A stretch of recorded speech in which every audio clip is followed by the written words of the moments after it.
네, 우리 하나님의 말씀 우리 함께 보도록 하겠습니다.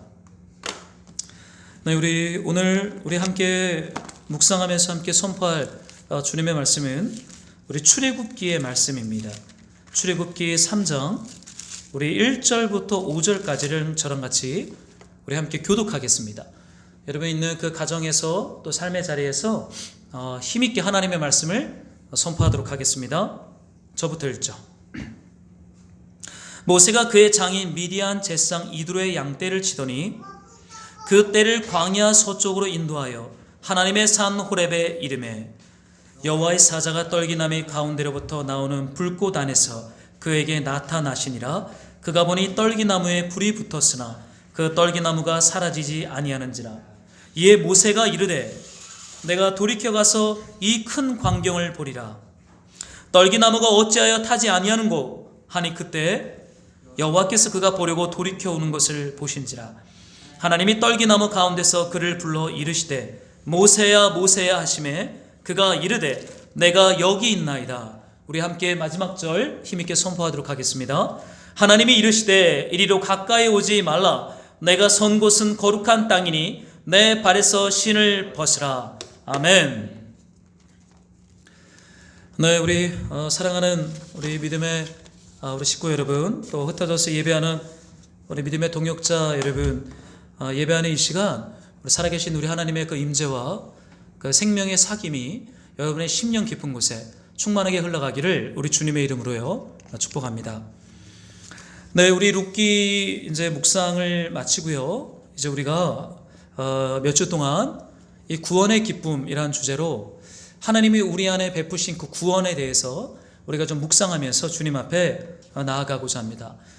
그 첫 번째 시간은 오래 신었던 신발 벗기라는 제목으로 오늘 출애굽기의 말씀을 함께 묵상하도록 하죠.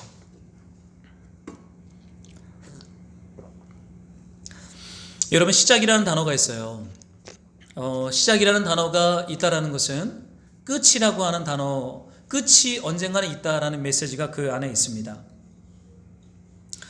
여러분, 만약에 끝이 없다면 시작은요 굉장히 우리의 삶을 피곤하게 할 수 있습니다. 끝이 있기 때문에 시작에 아주 이렇게 의미가 있는 것이죠. 여러분, 이스라엘 사람들에게 있어서 한 해의 시작이 언제인지 아십니까? 6월절이에요. 6월절. 6월절이 그들에게는 첫 해 첫 달입니다. 여러분, 6월절이 무엇입니까? 이스라엘 백성들이 애굽에서 노예로 430년을 이 핍박을 받죠.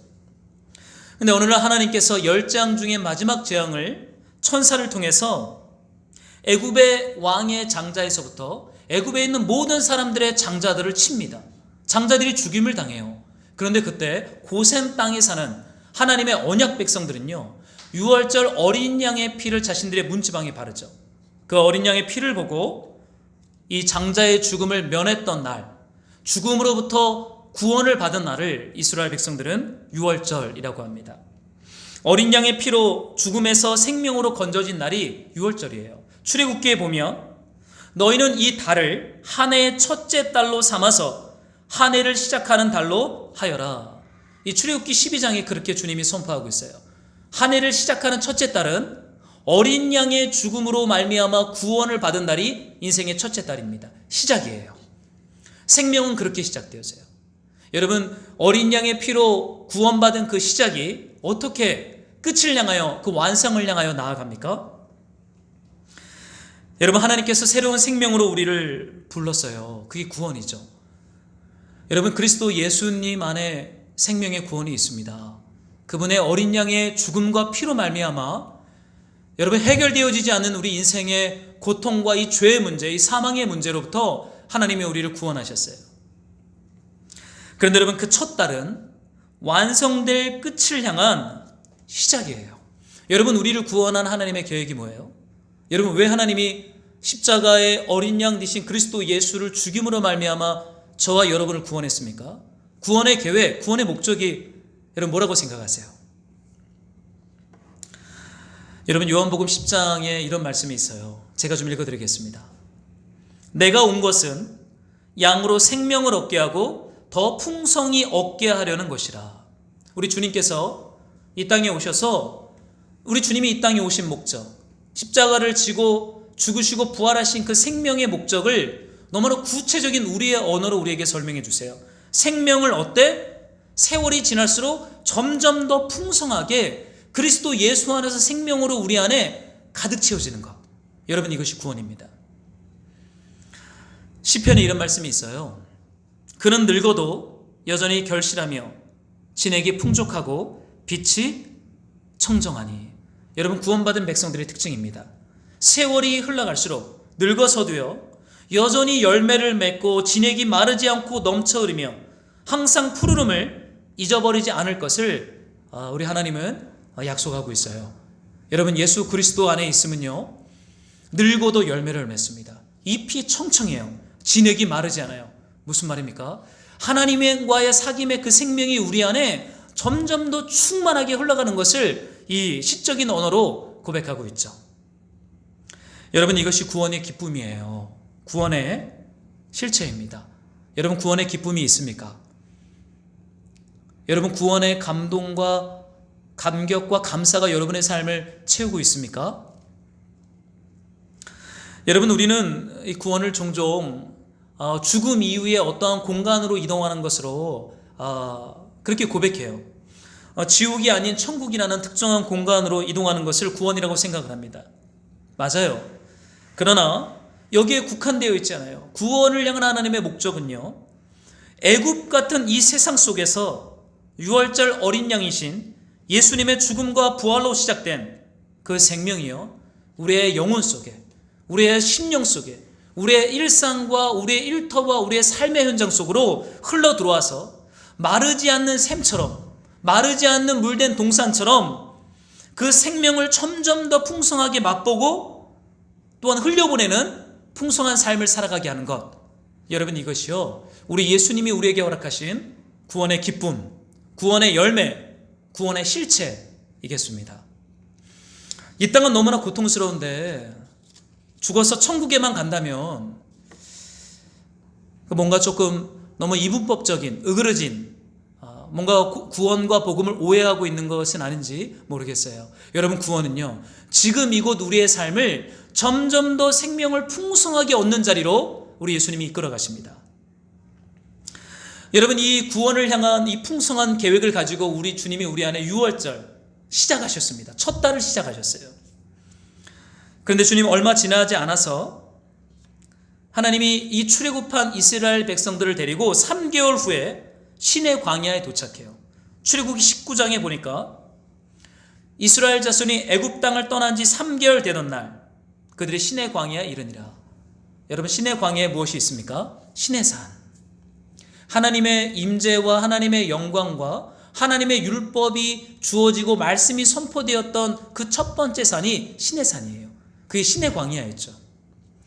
여러분, 시내산에서 하나님이 모세를 부르세요. 그리고 애굽에서 그들을 구출하고 구원한 이 하나님의 계획과 목적을 모세에게 너무나 선명하게 말씀하십니다. 그게 출애굽기 19장에 있는 말씀이에요. 여러분, 하나님이 왜 출애굽 그들을 시켰다고 생각하세요? 여러분, 출애굽기를 읽어보셨죠? 빨리 젖과 꿀이 흐르는 가나안 땅에 들어가게 하고자 하는 것이 하나님의 뜻일까요? 어떠한 특정한 공간에 하나님이 그들을 빨리 넣고 싶어서 그들을 구출시킨 것일까요? 그렇지 않아요. 여러분, 출애굽기 19장 5절부터 6절에 보면 이런 말씀이 있어요. 제가 좀 읽어드릴게요. 세계가 다 내게 속하였나니 너희가 내 말을 잘 듣고 내 언약을 지키면 너희는 모든 민족 중에서 내 소유가 되겠고 너희가 내게 대하여 제상 나라가 되며 거룩한 백성이 되리라. 너는 이 말을 이스라엘 자손에게 전할지라. 라고 주님이 시내산 가운데 임재하셔서 모세에게 말해요. 무슨 말입니까? 모세야, 430년간 애굽의 포로로 살던 그들을 출애굽시킨 하나님의 목적은요, 그 이스라엘 백성들을요 거룩한 백성, 제상 나라로 만들고자 하는 하나님의 선명한 뜻, 계획이 출애굽의 목적이었어요. 여러분, 가나안 땅에 빨리 들어가는 게 목적이 아니에요. 여러분, 우리가 죽어서 천국에 들어가는 것이 우리의 예수 믿는 믿음의 분명한 목적이 아닙니다. 그거는 열매죠. 끝자락이에요. 여러분, 우리를 향한 하나님의 출애굽, 구원의 목적이 무엇입니까? 우리를 거룩한 백성으로 창조하시고 하나님의 살아계심과 그분의 구원을 온 열방에 보여줄 선교적인 제상 나라로 세우기 위함이에요. 여러분, 예수님 믿고 구원받은 목적은요, 우리가 이 땅을 살아가면서 하나님은 그 구원에 합당한 거룩한 백성으로 우리를 빚어갔어요. 창조해 갔어요. 또한 하나님이 허락하신 그 구원을 땅 끝까지 가서 그 구원을 전하는 제상 나라로 주님이 우리를 빚어가십니다. 여러분, 약속의 땅 가나안은 이렇게 지도에 갇혀있는 어떠한 땅이 아닙니다. 여러분, 이렇게 지도를 보면요, 여기 광야가 있고 여기 홍해를 건너서 시내 광야가 있어요. 여러분, 가나안 땅에 가려면요, 해변길로 급하게 걸어가잖아요. 10일 안에 도착합니다. 빠른 사람은요, 일주일 안에 도착할 수 있는 거리예요. 굉장히 가까워요. 그거 금방 갈 수 있죠. 그게 뭐 어렵다고요. 근데 왜 하나님께서 일주일 혹은 10일 만에 갈 수 있는 그 짧은 해변길로 갈 수 있는 그 거리를 40년 동안 광야를 뺑뺑이를 돌리면서까지 왜 그렇게까지 오랜 시간 광야에 이스라엘 백성들을, 출애굽한 하나님의 언약 백성들을 거기에 두신 것입니까? 분명한 목적과 계획을 가지고 40년 광야 생활을 허락했잖아요. 왜요? 거룩한 백성으로 그들을 만들기 위해서. 그 이스라엘 공동체, 잡족과 같은 그 공동체를 제상 나라로 만들기 위해서. 여러분, 이 땅의 삶의 여정은요, 매우 중요합니다. 그런 얘기 하죠. 내가 살고 싶은 대로 막 살다가 인생의 끝자락에 예수 믿으면 천국 가잖아요.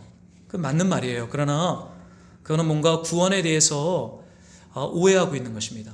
여러분, 구원은 이 땅을 살아가는 여정이 우리를 거룩한 백성으로 빚어가는 하나님의 삭임이 있는 구원의 현장이에요. 그게 얼마나 여러분 감격스러운 것입니까? 잡족과 같은 인생이 하나님의 빚으심 가운데 거룩한 하나님의 형상을 회복해가요. 그 회복되어지는 것을 서로 봐요. 그게 무엇입니까? 교회입니다. 교회는 거룩한 하나님의 형상으로 회복되어지는 것을 서로가 서로 바라봐주는 곳, 그것이 바로 교회예요. 그러면서 제상 공동체로 만들어져서 땅끝을 향한 증인된 하나님의 복음을 전하는 주님의 증인으로 살아가는 기쁨으로 충만한 곳, 여러분, 그것이 교회 공동체죠. 여러분, 거룩한 백성으로 빚어지는 것이 구원입니다. 그것이 하나님이 우리를 부르신 목적이에요. 우리가 이 땅에서 예수 그리스도의 이름으로 잘 사는 것, 더 많은 것을 소유하는 것, 더 유명해지는 것, 더 영향력 있는 삶의 자리로 우리가 업그레이드 되는 것, 여러분, 그것이 구원의 목적이 아니에요. 구원의 목적은 우리를 하나님의 형상으로 회복된 거룩한 백성으로 빚어지는 것. 여러분, 이것이요, 구원받은 하나님의 언약 백성들의 삶의 목적이요, 우리의 비전이요, 우리가 걸어가야 할 방향입니다. 여러분, 거룩한 사람들이 보냄받은 삶의 현장, 가정, 회사, 일터 속에서요, 만나는 여러 모양의 이웃들의 관계 속에서 하나님의 거룩함을 드러내는 삶을 사는 것이 선교예요. 그게 전도입니다. 말로 예수 믿으세요라고 말하는 것이 아니라 우리네 삶에 하나님이 빚어가는 그 거룩함의 여정을 그들에게 보여주는 거예요. 친절하게, 배려 가운데. 여러분, 그게 전도고 선교죠. 그런데 여러분, 이 제상 나라가 만들어지려면요, 한 사람의 거룩함이 회복되지 않고서는 이 제상 나라, 하나님 나라의 확장은 불가합니다. 그래서 하나님은요, 한 영혼이 천하보다 귀하다 라고 말씀하고 있어요. 이 한 영혼 안에 하나님의 거룩함이 회복되지 않으면 결코 나라는 없어요. 하나님의 형상으로 회복된 거룩한 한 사람이 모여있는 곳이 바로 제상 나라, 하나님 나라의 증인된 공동체입니다. 여러분, 주님께서 애굽에서 살아가는 이스라엘 백성들을 구원하시기 전에 이스라엘 사람들을 거룩한 백성, 제상 나라로 만들기 전에 행하셨던 일이 있어요. 무엇입니까? 바로 모세라고 하는 한 사람을 구원하시는 프로젝트를 진행한 거예요. 여러분, 위대한 출애굽의 역사의 시작점은요, 하나님이 한 사람, 모세를 부르시고 모세를 하나님의 형상과 모양으로 회복하시고 거룩한 사람 만들어 애굽으로 보내시는 일이 출애굽의 시작 포인트였습니다.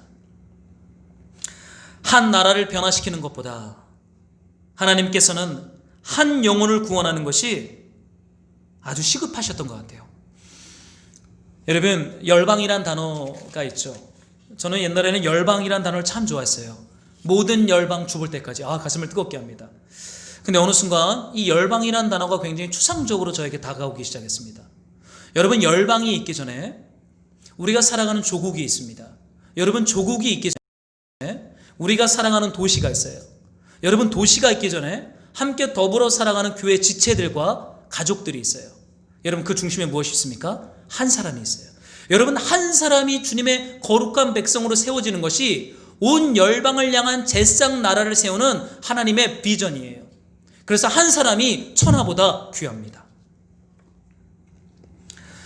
여러분, 모세 여러분 잘 아시죠? 그는 사실은 히브리 민족이에요. 애굽의 포로 생활하는 이스라엘 백성 중에 한 사람입니다. 그런데 위기 가운데 애굽 왕의 딸에게 입양이 되잖아요. 여러분 기억하시죠? 요게벳을 통해 갈대 상자에 뛰어서 바로 공주가 목욕하는 나일강 근처로 떠내려갔다가 그녀에게 발견되어 입양이 됩니다. 하나님의 계획이죠. 한 사람을 구원하고자 하는 주님의 분명한 구체적인 인도하심을 보게 됩니다. 여러분, 모세가 어떻게 왕궁에서 40년을 살았습니까? 주도 면밀한 사람이죠. 체계적인 사람입니다. 40년 동안 준비했어요. 그리고 기회를 엿보고 있었어요. 언제 우리 동족 이스라엘을 구원하고 이 애굽을 깨트려 버릴 것인가? 어떻게 혁명을 일으키고 우리 동족을 데리고 가나안 땅으로 떠나갈 것인가? 아니요, 어쩌면 애굽을 전복시키고 그 애굽의 이스라엘의 나라를 세우고자 하는 그런 욕망도 있었던 것 같아요. 그런데 여러분, 결과는 무엇입니까? 살인자가 되죠. 그리고 자신을 지지해 줄 것이라고 믿었던 동족 사람들에게 오히려 고발을 당해 미디안 광야로 도망치는 신세가 되어버립니다. 여러분, 모세의 수고와 준비와 열심이 와르르 무너져요. 도망자, 살인자, 그리고 배반당하는 사람이 됩니다. 근데 여러분, 이 사건 속에서 우리가 기억해야 될 것은요, 우리네 삶에 때로는 패배가 있어요. 무너짐이 있어요. 도망침의 여정이 있어요. 근데 모세에게는 그 패배, 무너짐, 도망침의 여정이요, 끝자락으로 보일 수 있지만 하나님의 관점으로는요, 한 영혼을 구원하고자 오랜 시간 준비한 하나님의 일하심의 결과예요. 여러분, 하나님은요, 애굽을 전복시키는 것에 관심 없어요. 애굽을 변화시키는 것에 관심 없어요. 하나님의 관심은 무엇입니까? 모세 한 사람을 구원하기 위해서 하나님이요, 은밀하게 일하시면서 그의 패배와 무너짐과 도망침을 사용하고 있습니다. 제가 참 존경하는 우리 세계교회의 사역자 중에 유한 웨슬레라고 하는 목사님이 계세요. 우리 한국교회 여러 교단이 있는데 여러분, 감리교단을 아시나요? 감리교회를 시작한 목사님이 유한 웨슬레입니다. 원래 감리교회는 영국 국교회에 속해 있던 유한 웨슬레라는 목사님을 통해서 만들어진 교단이고 교회예요. 근데 여러분, 이 유한 웨슬레라고 하는 목사님이요, 정말로 율법적인 분입니다. 새벽 4시면 일어나요. 어릴 때부터 그렇게 훈련을 받았어요. 새벽에 일어나서 성경을 읽고 기도하고 학교 갑니다. 청년 때는요, 옥스퍼드 대학교를 다녔는데 홀리클럽, 신성클럽이라는 모임을 만들어서요, 일주일에 2번 금식해요. 화요일, 금요일. 여러분, 한 끼 금식도 힘든데요, 요한 웨슬레 목사님은 일주일에 이틀을 금식했어요. 왜요? 자신의 거룩함을 위해서, 선교를 위해서.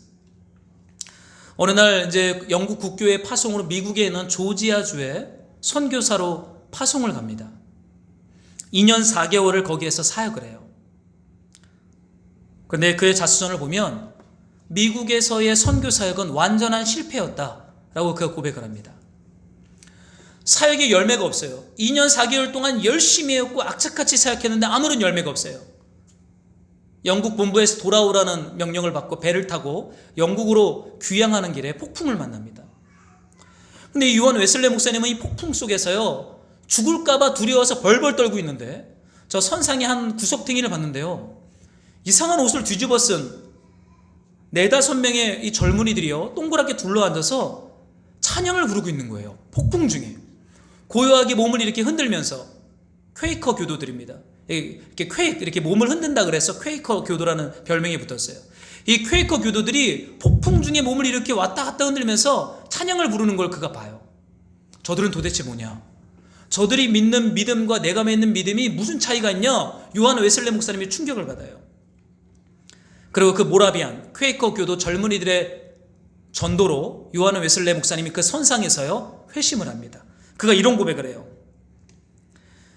나는 나 자신 스스로 결코 하나님께로 회심하지 못했다. 나는 하나님의 영광에 도달하지 못했다. 나의 온 마음은 부패하고 지긋지긋하기만 하였다. 여러분, 요한 웨슬레 목사님 일주일에 이틀 금식하고 선교 사역을 했어요. 그런데 그가 그의 인생에 있어서 회심한 터닝 포인트는 미국에서의 선교 사역을 실패하고 돌아가는 배 위에서 무명의 아주 허름한 옷을 입은 퀘이커 교도들의 도전 앞에서 그가 회심을 해요. 그는 자신이 틀렸음을 깨닫습니다. 자신이 얼마나 빈곤하고 절망적인 존재인지를 사역의 패배에서 깨달아요. 여러분, 무엇입니까? 여러분, 미국으로 선교사로 파송한 어쩌면 하나님의 계획은 미국이 선교 하나님의 사역의 대상이 아니라 어쩌면 보냄받은 요한 웨슬레를 구원하고자 하는 하나님의 그 뜻이 하늘에서 이룬같이 요한의 심령 속에서 이루어진 것이죠. 그는 구원을 받아요. 그것은 구원의 확신과 구원의 회심과 구원의 열매를 맛봅니다. 그 사건을 중심으로 해요, 이 감리교 운동이 일어나는 거예요. 교회 안에 작은 교회, 각 가정에서 모이는 작은 교회를 개척하면서 영국 교회를 깨우고 유럽 교회를 깨우고 온 세계 교회에 선교 운동의 부흥의 불꽃이 일어나요. 무엇을 통해서요? 한 사람의 구원을 통해서. 여러분, 출애굽은요 나라를 바꾸는 프로젝트가 아닙니다. 여러분, 하나님의 출애굽은요 한 사람의 영혼이 주님께 접붙임을 되어 구원의 기쁨과 구원의 열매로 그 사람을 완전히 변화시키는 이 구원, 여러분, 이것이요 출애굽의 시작인 것이죠. 여러분, 모세가 실패한 것 같죠? 그러나 하나님은 승리했어요. 여러분, 때로는 우리가 실패해야 합니다. 여러분, 우리가 일터와 때로는 관계 속에서 혹은 저처럼 사역자 같은 경우는 사역의 현장에서 실패할 때가 있어요. 근데 여러분, 그 실패가 하나님의 승리가 될 때가 있어요.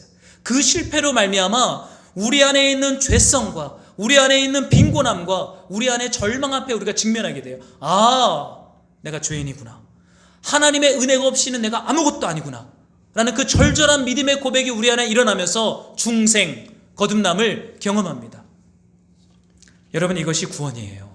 하나님은 모세를 구원한 것이죠. 모세는 얼마나 자신만만한 청년이에요. 애굽의 정치학, 경제학, 철학, 군사학을 다 배웠어요. 그걸로 혁명을 꿈꿨어요. 그러나 살인자, 패배자가 되었죠. 여러분, 모세가 미디안 광야에 도착해서요 누구를 만납니까? 아내가 될 한 여인을 만나요. 십보라라고 하는 여인입니다. 그녀는 미디안 광야에서 목축업을 하는 집안의 딸이죠. 모세도 이제 그녀와 결혼을 하면서 이제 목동이 됩니다. 목자가 돼요. 평범한 가정을 꾸리고 아이들을 놓고 가정을 돌보기 위해서 목동의 일을 하며 처자식을 먹여 살립니다. 멋있지 않죠? 여러분, 좀 멋있는 거는 뭔가 이렇게 출애굽의 지도자가 되어서 백성들을 데리고 홍해를 가를 때 멋있잖아요. 그런데 여러분, 이 모세가 처자식을 먹여 살리기 위해서 몇 년간 광야에서 목동이라고 하는 노동의 일을 했는지 아십니까? 40년. 40년간 모세 안에 배어있는 애굽의 색깔들이 다 빠져나갈 정도로. 기억 못해요. 여러분, 책을 한 몇 개월만 보지 않으면요 책 읽을 때 힘듭니다. 집중이 안 돼요. 노트북을 한 몇 주일만 안 쳐도요 손가락이 굳어요. 근데 40년간 목동 일을 해요. 애굽에서 배웠던 모든 사상과 철학과 교육, 그 몸에 배어있는 자신감이 다 빠져나가는 것이죠. 여러분, 왜 하나님께서 모세를 부르시기 전에 광야에서 40년의 평범한 삶을 살도록 했을까요? 시편에 보면요 우리 인생을 70이요. 강건하면 80이래요. 건강하면 80까지 내다본다고 얘기를 합니다. 근데 모세는 80까지 40년을 목동으로 살아요. 여러분, 그 시간은요, 우리 안에 힘이 빠지는 시간입니다. 우리 안에 있는 내가 자랑할 수 있는 것들이 힘을 잃는 시간이에요. 여러분, 자랑할 것이 없어지는 곳이 광야입니다. 자랑할 게 없어요. 거긴 침묵해야 돼요. 뭐 양들하고 대화나 할 수 있겠어요? 양 키우느라 말을 잃죠. 말이 없어집니다. 자신의 열정과 힘으로 구원할 수 있다고 생각했던 자신감이 와르르 무너지는 시간입니다. 자신이 그저 평범한 사람이구나 라는 걸 깨닫는 거예요. 여러분, 이게 구원이에요. 구원은요, 내가 누구인지를 정직하게 직면하는 거예요. 아, 내가 아무것도 아니로구나. 아, 내가 뭔가 되는 줄 착각했었구나. 나는 그저 사람이구나. 하나님의 은혜와 긍휼이 필요한 사람이구나. 여러분, 이걸 철저하게 깨닫는 그 순간 하나님의 구원의 생명이 우리 안에 흘러 들어오기 시작합니다. 저는 이 말씀을 묵상하다가 모세가 아침에 눈 뜨면 양들이랑 광야로 출근하고 해가 지면 집으로 퇴근하는, 이걸 40년을 반복했대요. 하나님 어디 계십니까? 하나님이 등장하지 않잖아요. 저는 하나님이 그 사막에 있는 숲을 속에 숨어서 모세를 계속 지켜봤을 것 같아요. 모세를 한 번도 떠나지 않아요. 모세를 구원하고자 하는 하나님의 눈길과 모세를 스럽게 하고자 하는 하나님의 마음은 광야 사막 가운데 함께 있었습니다. 여러분, 한 나라를 변화시키는 것보다 더욱더 중요한 것은, 하나님의 관심은 한 영혼이 하나님 앞에 온전하게 돌아와 거룩한 백성이 되는 거예요. 여러분, 이게 하나님의 마음이에요. 한 영혼이 천하보다 귀해요.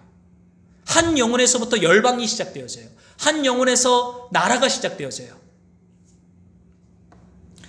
여러분, 모세가 양떼를 치며 광야 서쪽으로 걷고 있는데요, 우리 한번 좀 말씀을 같이 좀 읽어봅시다. 출애굽기 3장 2절인데요, 우리 한번 다 같이 여러분이 한 목소리로 좀 읽어주시겠습니까? 시작. 여호와의 사자가 떨기나무 가운데로부터 나오는 불꽃 안에서 그에게 나타나시니라. 그가 보니 떨기나무에 불이 붙었으나 그 떨기나무가 사라지지 아니하는지라. 여러분, 모세가 이제 퇴근하는 길인 것 같아요. 서쪽으로, 해는 동쪽으로 뜨잖아요. 동쪽에서 뜨잖아요. 그러니까 하루 종일 일을 다하고 피곤한 몸을 가지고 서쪽에 있는 해 지는 곳을 향하여, 자신의 집을 향하여 돌아오는 길이었던 것 같습니다. 석양. 피곤했겠죠. 그런데 그 와중에 하나님이 모세를 부르세요. 어디로 부르십니까? 하나님의 산, 하나님의 불이 붙은 떨기나무로 모세를 부르셔요. 여러분, 떨기나무라는 이 나무는 여러분이 잘 아는 가시나무과예요. 잎사귀가 많이 없어요. 여러분, 광야는요, 물을 최대한 비축해야 되기 때문에 화렵树과 나무는 광야에 자랄 수가 없어요. 가시가 많은 나무들이 광야에서 자랍니다. 여러분, 떨기나무는 가시나무과예요. 여러분, 이 가시나무과들은요, 불이 붙잖아요. 그러면 금방 타버립니다. 왜요? 얇기 때문에, 말라있기 때문에. 그런데 여러분, 이상한 모습을 모세가 보죠. 호렙 언덕에 활활 타오르는 불과 가시나무가 함께 더불어서 공존하는 모습을 모세가 보는 거예요. 40년 동안 광야에서 전혀 보지 못했던 새로운 모습입니다. 하나님은 그러한 모습으로 모세를 부르세요. 왜 불입니까? 왜 가시나무입니까? 여러분, 불은요, 하나님의 임재를 보여줘요. 히브리서에 보면, 신명기에 보면 4장 24절에 내 하나님 여호와는 소멸하는 불이다 라는 말씀을 하십니다. 여러분, 하나님은요, 소멸하는 불이에요. 하나님이 임재하시면 하나님의 속성인 거룩함 때문에 부정하고 죄가 있는 것은 태움을 당합니다. 소멸을 당해요. 그래서 여러분, 하나님께서 시내산에 임재하실 때 모세에게 백성들에게 명하기를 옷을 빨고 몸을 정결하게 하고 진영에 있는 부정한 것들을 내쫓으라고 하셨던 이유는 하나님의 거룩함은 소멸하는 불의 특징을 가지고 있기 때문입니다. 여러분, 떨기나무는 어때요? 가시나무잖아요. 여러분, 창세기에 보면 죄를 지은 아담과 하와로 말미암아 하나님이 땅을 저주하시죠. 너희로 말미암아, 죄로 말미암아 땅이 가시와 엉겅퀴를 낼 것이다. 여러분, 가시는요, 죄의 열매예요. 죄의 저주 아래 살아가는 인생의 모습을 대표하는 게 가시나무예요. 죄의 저주 아래 있는 것이죠. 죄로 말미암아 땅이 가시와 엉겅퀴를 내요. 서로 찌릅니다. 죄의 저주 아래 있는 사람들은 서로 찔러요. 더불어 안을 수가 없어요. 가까이 가면 찌르고 또 찔립니다. 피가 나요. 상처를 줘요. 이것이 죄의 열매죠. 죄의 삭은 사망입니다. 여러분, 하나님의 불이 가시나무에 임하면 태워져야 합니다. 죄이기 때문에. 부정이에요. 그게 하나님의 거룩의 속성이에요. 그런데 지금 소멸하는 거룩한 하나님의 불이 떨기나무에 임했는데 어떻게 되어 있어요? 나무가 타질 않아요. 거룩하신 하나님께서 죄악된 인생 위에 임하셨는데 심판하지 않아요. 불에 타지 않아요. 지금 그런 현상이 일어나고 있습니다. 여러분, 하나님께서 모세에게 무엇을 말씀하고 있는 것입니까? 불에 태워질 수밖에 없는 죄악된 인생과 세상을 향한 포기하지 않는 우리 하나님의 긍휼과 사랑을 보여주고 있어요. 여러분, 여기에는 하나님의 긍휼이 있어요. 하나님의 사랑이 있어요. 하나님의 불이 임하면 태워져야 하거든요. 근데 태워지질 않아요. 지금 모세에게 무엇을 보이는 거예요? 하나님의 사랑, 하나님의 긍휼. 모세는 심판받기에 합당한 죄인임에도 불구하고 그를 향한 하나님의 언약이 그를 긍휼히 여기고 사랑이 여기면서 불에 타지 않아요. 그 현장으로 하나님의 모세를 부르고 있어요. 여러분, 이게 무엇입니까? 십자가죠. 십자가입니다. 불의 심판을 받아야 할 우리에게 자신의 몸을 불로 태워서 번제로 드리신 그리스도 예수의 희생입니다. 여러분, 우리가 불에 태워져야 돼요. 죄인이기 때문에. 그러나 이 율법을 누가 성취했어요? 그리스도. 그분이 불에 태워지죠. 그래서 우리가 하나님의 불이 임할 때 태워지지 않는 거예요. 여기엔 십자가의 메시지가 들어가 있는 것이죠. 여러분, 하나님께서 모세를 이 생명의 불로 초청합니다. 거룩한 하나님의 임재로 초청하고 있어요. 여러분, 거룩한 백성이 되는 것이 구원이라 했는데 여러분, 어떻게 해야 거룩해집니까? 우리가 거짓말을 하지 않거나 누군가를 배려하거나 누군가에게 친절히 행하거나 소리 지르지 않거나 범죄하지 않는 것이 여러분 거룩한 백성이 되는 걸까요? 그런 거 아니죠. 여러분, 거룩함의 시작은 우리가 무언가를 하고 안 하고의 문제가 아니에요. 거룩함은요, 하나님의 관계 속으로 들어가는 거예요. 초청하신 하나님의 그 임재 속으로 우리가 믿음으로 들어가는 거예요. 여러분, 그때 우리 안에 거룩함이 시작되어져요. 내가 착하게 살아야지. 내가 법대로 살아야지. 내가 저 사람을 사랑하면서 살아야지. 여러분, 해보세요. 되나? 안 됩니다. 조금만 서운해도요, 여러분, 관계는 깨지게 되어 있어요. 사랑 못해요. 용서에 힘들어요. 그러나 초청하신 하나님의 임재 안으로 들어갈 때 하나님은 우리를 그 부르심에 합당한 거룩한 백성으로 우리를 빚어가세요. 여러분, 그러면서 하나님이 모세에게 이렇게 말씀하십니다. 여러분이 한번 5절을 한번 같이 좀 읽어주시겠습니까? 함께 시작. 하나님이 이르시되 이리로 가까이 오지 말라. 너가 선 곳은 거룩한 땅이니 내 발에서 신을 벗으라. 여러분, 하나님의 부르심, 거룩한 불에 타지 않는 그 하나님과의 생명의 사귐이 있는 그 땅으로 초청하시는 현장에서요, 하나님은 모세에게 이곳은 거룩한 땅이니 네 발에서 신을 벗으라 라고 말씀하십니다. 모세가 오랜 시간 신고 있었던 그 신발을 벗으라고 명령하세요. 오랜 세월 신었던 익숙한 그 신발을 벗는 것이 하나님의 생명 안에 거하는 삶의 시작입니다. 여러분, 신발을 벗어야 돼요. 우리가 익숙하게 신었던, 오랜 세월 신었던 그 신발을 벗어야 하나님과 생명의 사귐 속으로 들어가는 것이죠. 그 불에 타지 않는 하나님의 임재가 있는 삶으로 들어갑니다. 여러분, 사실 모세가 신고 있는 신발이 뭐예요? 사실 그는 애굽에서 40년간 위대한 일을 꿈꿨던 사람이죠. 모세가 신고 있는 신발은요, 내가 하나님을 위해 무언가를 하려고 하는 열심의 신발이에요. 내가 하나님을 위해서 이렇게 해야지. 내가 조국을 위해서 이렇게 해야지. 그래야 조국이 거룩한 백성이 되고 제싹 나라가 될 거야 라고 다짐하면서 신발끈을 꽉 조였던 사람이 모세입니다. 아니, 어쩌면 이 모세는 그 일의 성공을 통해 은밀하게 하나님과 같은 영웅이 되고자 하는 숨겨진 욕망을 가지고 있었던지 몰라요. 여러분, 우리가 왜 일을 열심히 합니까? 왜 우리가 하나님을 위해서 일하려고 해요? 왜 우리가 열심히 주를 위해 충성하려고 합니까? 여러분, 하나님께서 지금 모세에게 요구하시는 일은 하나님을 위해서 어떠한 일, 출애굽 프로젝트를 진행해라, 내 백성을 출애굽시켜라, 지금 이 일을 처음 요구하지 않았어요. 너 발에서 그 신을 벗으라 라고 말씀하셨습니다. 여러분, 하나님께서 원하시는 것은 이스라엘 백성들을 데리고 가나안 땅에 들어가는 것, 그것을 성취하는 것이 하나님이 모세에게 요구하는 일이 아니에요. 하나님의 말씀 안에 거하는 것입니다.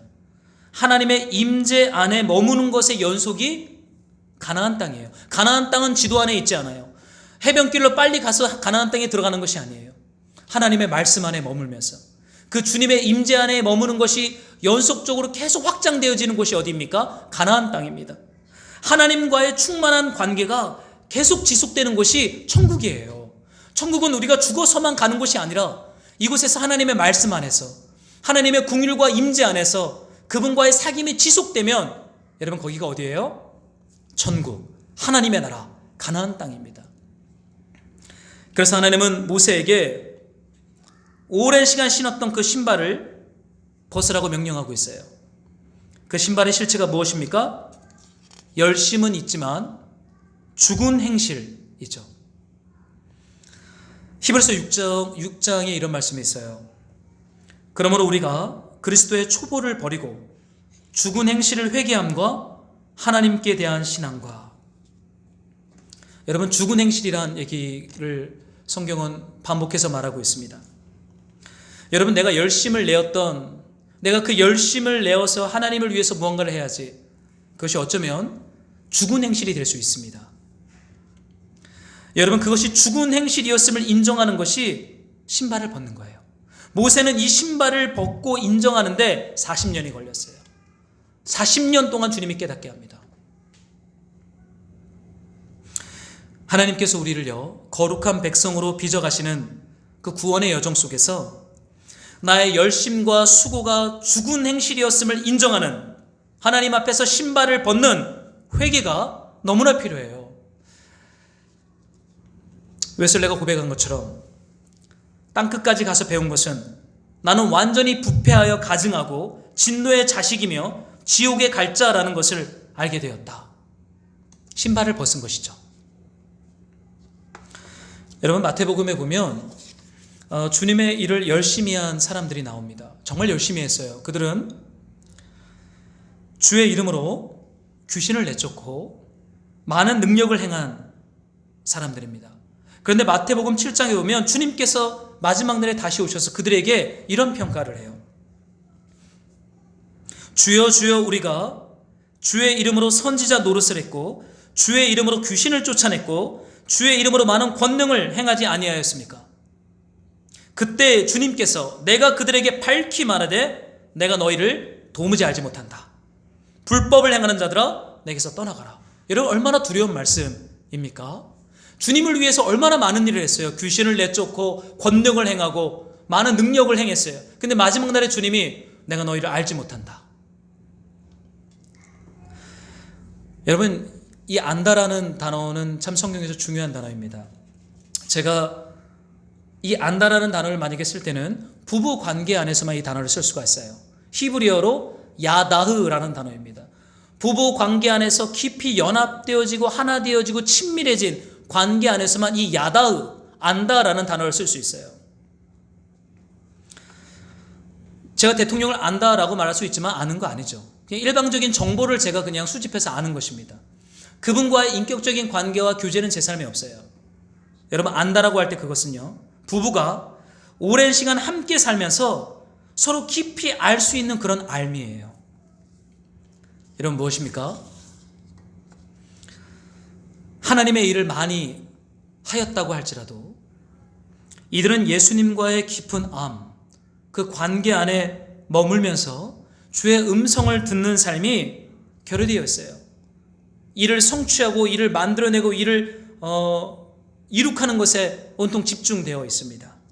그들은 일만 했을 뿐, 그 일이 주는 성취감에 사로잡혀서 살았을 뿐, 예수님을 깊이 사랑하고 그분의 말씀을 듣고 그의 뜻에 순종하는 삶은 살지 않았던 것이죠.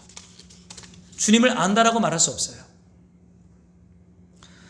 여러분, 내 발에서 신을 벗으라 라는 이 하나님의 말씀을 통해 하나님은 우리 삶에 있는 죽은 행실, 하나님과의 깊은 사귐과 충만한 관계가 없이 바쁘고 조급하게 무언가를 성취하려고 하는 삶에서 돌이킬 것을 우리에게 말씀하세요.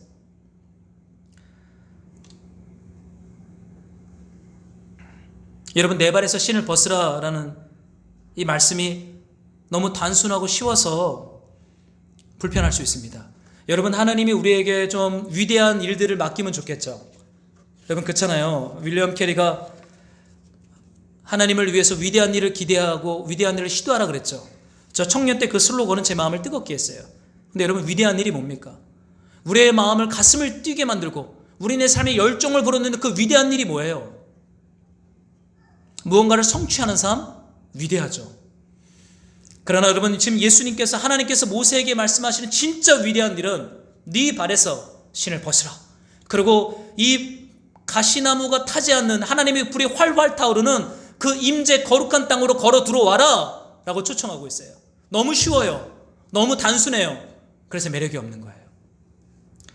여러분, 사람은 성취 가능한 어떠한 원대한 비전을 제시할 때 마음이 뜨거워집니다.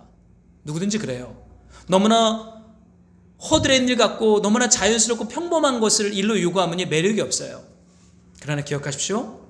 하나님은 우리를 거룩한 백성으로 만들기 위해서 우리를 초청하시는데, 그 일은 오랜 시간 신었던 신발을 벗고 일의 성취가 아니라 하나님과의 생명의 사귐 속으로 들어가서 하나님의 음성을 듣는 삶을 살아가는 것이에요. 여러분, 하나님이 말씀하시는 일만 하는 것에 생명이 있어요. 저 일이 위대해 보이니까 나도 해야지. 해보십시오. 피곤하기만 합니다. 하나님과의 사귐 속에서 하나님이 말씀하신 그 일을 하나님이 허락하시고 열어주신 것만큼 순종하면서 그 길을 걸어가는 것, 여러분, 그 시작이 거룩함이에요. 하나님은 우리를 저기 가나안 땅에 빨리 들어가게 하고 그 가나안 땅을 성취하는 것이 주님의 계획이 아니라 우리를 거룩한 백성으로 만드는 거예요. 그건 doing, 무언가를 하는 것이 아니라 하나님 앞에 존재, 앉아있는 것입니다. being, 내가 하나님 앞에서 어떠한 존재인지를 다시 발견하는 거예요. 여러분, 하나님은 이 구원의 기쁨을 다시 저와 여러분 안에 회복하기를 원하십니다. 사랑하는 성도 여러분, 구원의 기쁨으로 충만하십시오. 하나님의 그 소멸하는 불, 그 십자가의 그 임재 속으로 들어가서 오랜 시간 신었던 신발을 벗고 이제 예수님과 생명의 사귐을 누리셔요. 그럼 주님이 그 안에서 우리를 거룩한 백성, 제상 나라, 생명의 풍성함으로 우리를 주님이 이끌어 가십니다. 저는 이 코로나로 인해서 모든 교회가 비대면 예배를 드리는데요, 저는 개인적으로 참 좋습니다. 바쁜 사역을 넘어서 저도 홀로 예배자로 주님 앞에 앉아있는 이 시간이 저를 살려요. 하나님이 분명한 계획이 있는 것 같아요. 다시 한번 구원의 기쁨과 구원의 즐거움으로 주님이 우리를 초청하고 있어요. 여러분, 무언가를 많이 성취하지 않아도 돼요. 그 생명의 자리에 들어가셔서 하나님과의 충만한 사귐 가운데 기쁨과 즐거움으로 충만한 한 주가 되기를 우리 주의 이름으로 축복합니다. 네, 우리 함께 좀 기도하기를 원합니다. 우리 좀